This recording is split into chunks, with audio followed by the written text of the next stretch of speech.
Small engine oil catch. Could be a fuel catch too. See what I did? I'll get the funnel out of the way. Milk container. Cut down the size.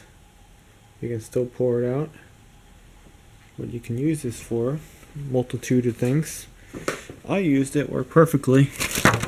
My generator's wrapped up. But the oil drains on the other side.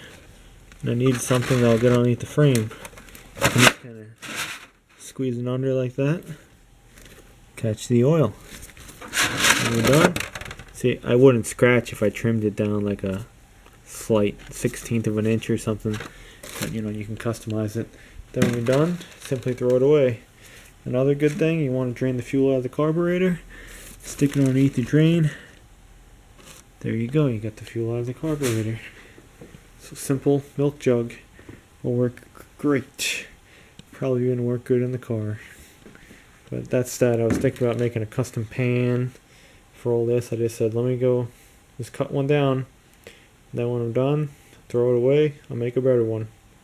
That's how you do it. Ideally though, save this if you can, because that makes it strong. And you can pour it and leave some of the back intact. This kind of cut down the center to get underneath the frame, and then you still have strength in the container. And use the side, it doesn't have the handle. Throw away the side with the handle. And yeah, it works awesome. Completely free. Find them anywhere. If you don't have one, just look in the trash.